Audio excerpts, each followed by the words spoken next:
What's up guys, it's Phil. I don't have my microphone with me today, so the sound might be a little echoey in here. I apologize for that. But today I'm going to talk to you about quality in your workmanship.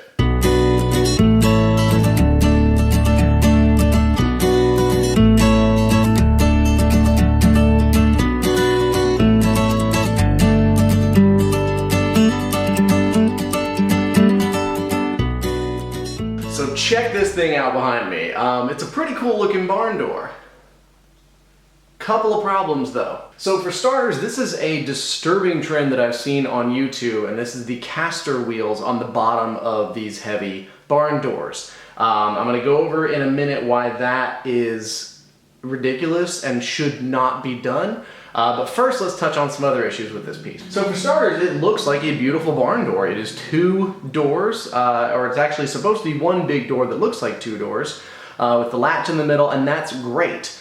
The problem is, visually, you can see that it has a lot of splitting and cracking because the person who built this did not account for any sort of wood expansion. They also used an outdoor exterior beadboard and just slapped some wood on the face of it and called it done. They did no framing, they did no, core systems or anything like that. This door is not built properly, and because of that, it's already twisted about 1/4 of an inch from the top bottom to the corner bottom, if that makes any sense. So it actually has a full 1/2 inch twist over the span of the entire door.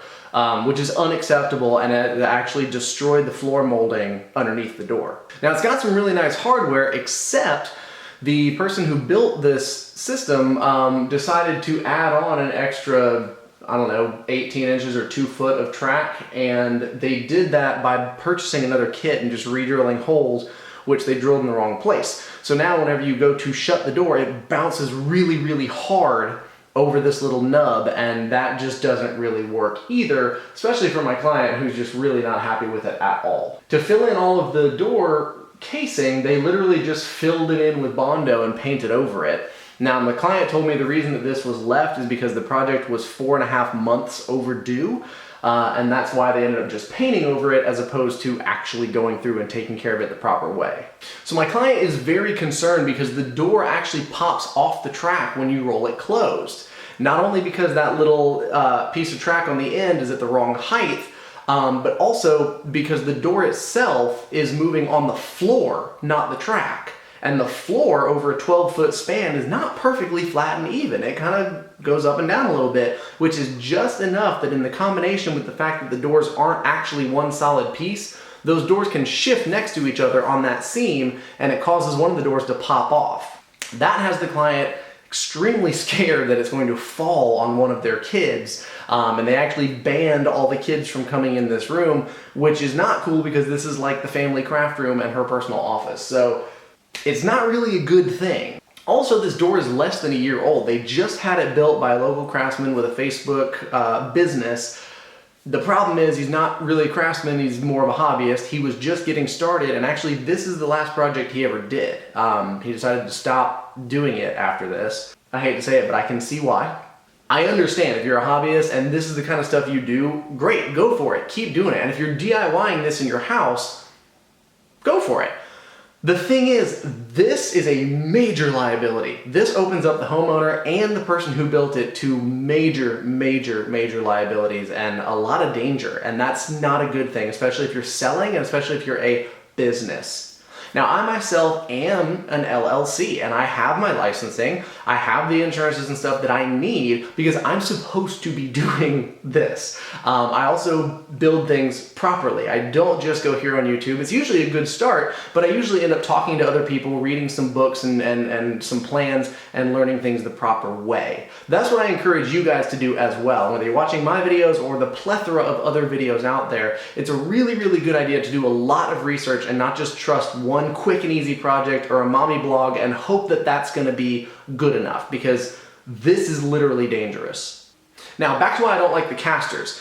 The reason I don't like the casters, as I just said a minute ago, is that the floor is not perfectly flat, and that actually causes the door to shift. If the floor for any reason goes up and your track is perfectly level, it will actually pick your door up off the track, and that can cause it to fall. That again increases the danger, and having a door that is not properly made and that's definitely not properly mounted is extremely, extremely dangerous and really bad for both the client and the person who built it. I'm gonna do what I can.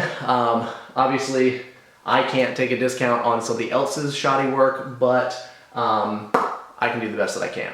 So let me stop myself there for a second and just say that if you are just getting started, or you are a hobbyist, or you're getting, out on your own, awesome. I hope that you're doing well, because this is the same kind of place I started. The difference is I learned a lot of stuff that this person did not know or didn't care to know before I started actually selling to actual clients. When I first started out, I would build things, or I would offer to build things, and I would tell people up front, I am a hobbyist, I'm learning how to do this. And 99% of the time, people were happy with it. Now that I've learned how to properly do dining tables and barn doors and built-ins and how to properly structure things, I'm actually doing work that the quality is better than the people who build the homes. In fact, I've ripped out a couple of people's closets and replaced them with mine because mine are just that much better because I've learned. So if you're here and you're learning, by all means, keep learning.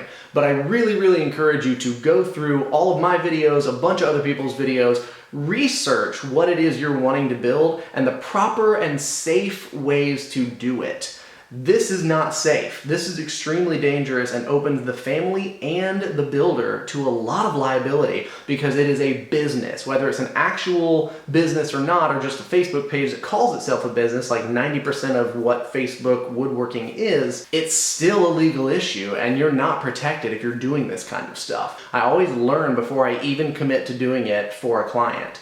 And that's really good because then it's not costly if I make a mistake, and also no one's going to get hurt, and it doesn't open me up to that kind of liability. So please bear that in mind. If you are a hobbyist, I'm not trying to be discouraging and say, no, you can't do this because you don't know what you're doing. What I'm saying is learn. Practice, DIY for yourself, make yourself a barn door. If it's not good enough, make yourself another barn door, and trust me, the cost of building yourself a couple barn doors in your house before you go build one for a client is going to be so much less than when it falls on a kid and you're responsible for it. So with that being said, I'm going to go ahead and get started on this project. I'm going to basically do a very similar design, but I'm going to do it the right way. And I'm going to show you guys how I did that here in the next couple of minutes. So pay attention, get your notebooks, and hopefully some of the stuff you'll learn here will help you guys to be encouraged to go out, research, and do things the right way before you go and do it in someone else's home, or even your own. Let's get started. Okay, wait, last thing, and then I'm actually going to get started on this project.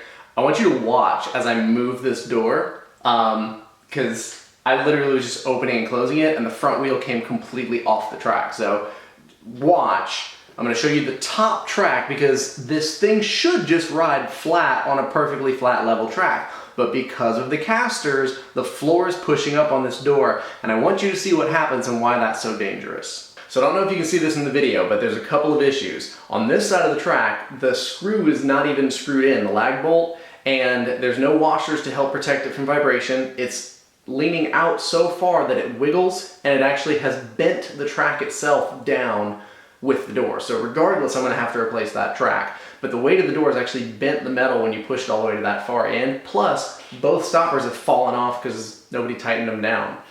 In the middle, the biggest issue, which is as the door rolls across, when it's in the middle of the room, the wheels are not even touching the track. The sides of the wheels are still barely touching it, so it's not going to immediately fall right off, but if it were any higher, it has the potential to completely just fall face first right on whoever's pulling it closed. This is an easy fix. It's a new rail installed properly and removing the casters. And then the track attached properly to the header can support a ton of weight. Most of these kits can support up to 300 to 400 pounds of door. This door and the door that I build are not going to weigh near that much. So it's actually really, really safe to just hang it on the wall. So if you're researching and thinking about doing casters on the bottom, don't, because the hardware is strong enough to hang that door, literally hanging, and if you want to keep it from swinging, you get yourself some little stoppers, which there's a bunch of different kits. I've got some links in the description below to my favorite ones, and those prevent it from swinging, but that hardware can hold this door and then some. All right, sorry for the interruption again, but I'm gonna go ahead and get to work on this thing. So now it's time for us to actually build our barn door. So I am going to do something kind of similar to what the original guy was going for, in the sense that I am going to make two separate doors. But when I get to the client's house and get them ready to install, I'm going to actually clamp them up, and using my domino, I'm going to join the two doors together into one, and they will be one door. The reason I'm doing this is just because I'm by myself. I don't have anybody helping me, and so it's easier to move one door at a time and install two doors than it is to try and install one big massive door. Plus I don't want it falling apart or any of that kind of stuff, and just it's dangerous when it's this big. So I'm going to go with two smaller doors, and basically just like I'm doing a set of dual barn doors. The difference is I'm going to actually join them together instead of just with a bracket and three crappy little screws. They're actually going to be joined and clamped and glued and will become one door.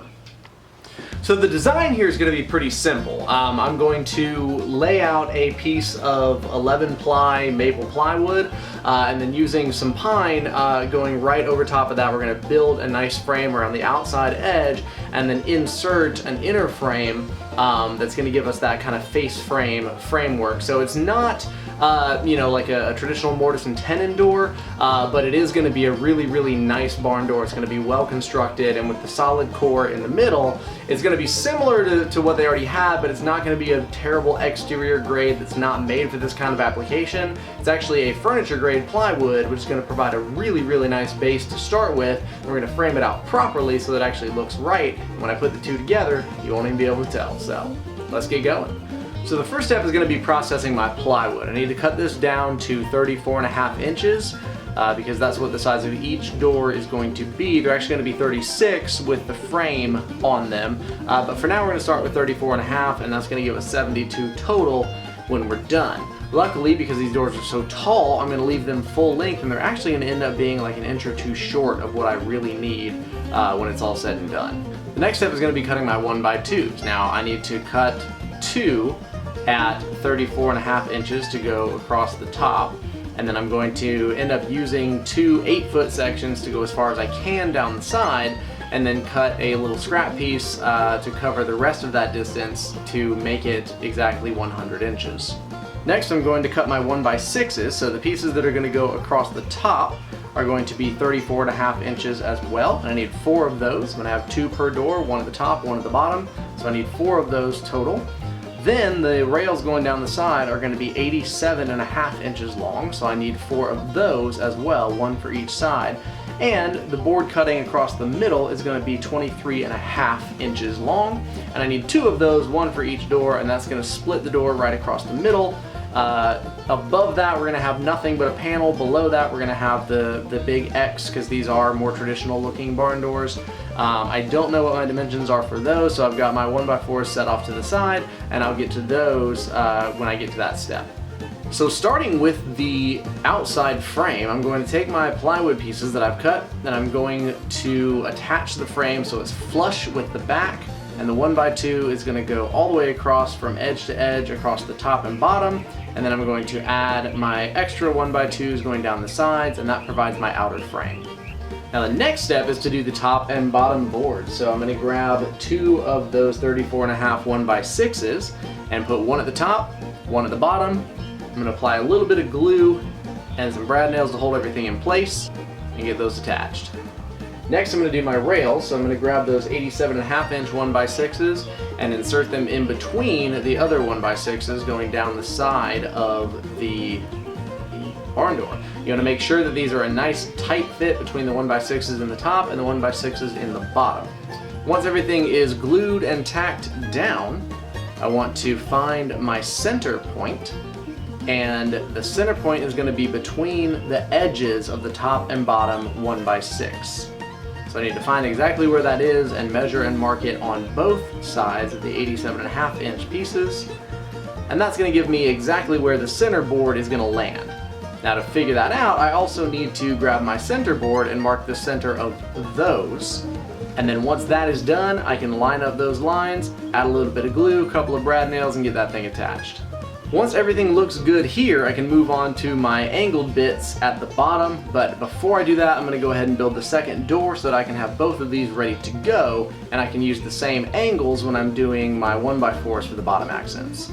To do the cross bracing, we very simply lay down one piece from corner to corner where we want it to go, mark it, and then take it over to your miter saw and figure out what angle that needs to be. Now for the width of your door, everybody's door is going to be different depending on how big you're doing it. So I pretty much just eyeball these and try to get them pretty right, but you can also use a protractor. Once you've got your main piece cut, you want to then do the two cross pieces that go across each side, and you want to do the same angle on all 4 points. So all 4 points that are touching the 1x6s are going to be the same angle, just cut in different directions. However, if it's not a perfect 45, the two that meet in the center are going to be a slightly different angle. So make sure to cut all the pieces for your first 4 angles first, and then cut the angles for the beams where they meet in the middle, and that's going to give you those cross beams. Once you get everything fit, go ahead and glue it up and tack them in.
So that's it, guys. Just want to say thanks for watching. This turned out pretty awesome. I was really excited about the way these barn doors came together. It's now one solid door, and it is in place, it's level, and it's not going to fall and squish any children. So I'm super stoked on that. The client loves it, and it was actually a pretty easy project. So thanks for watching. If you enjoy learning and the whole first half of this thing, which was the PSA on what not to do, I hope you learned something. If you like the second half and you want to learn a super simple, easy barn door, go ahead and share this with your friends. Share it on Facebook and all kinds of social media. Click on any of those Amazon links if you want to help support my channel, and also make sure to find me on Instagram. Everything is at PMK Woodworking, Facebook as well, and just all kinds of places like that. So enjoy this project, guys. Have a great summer, and we'll see you next time.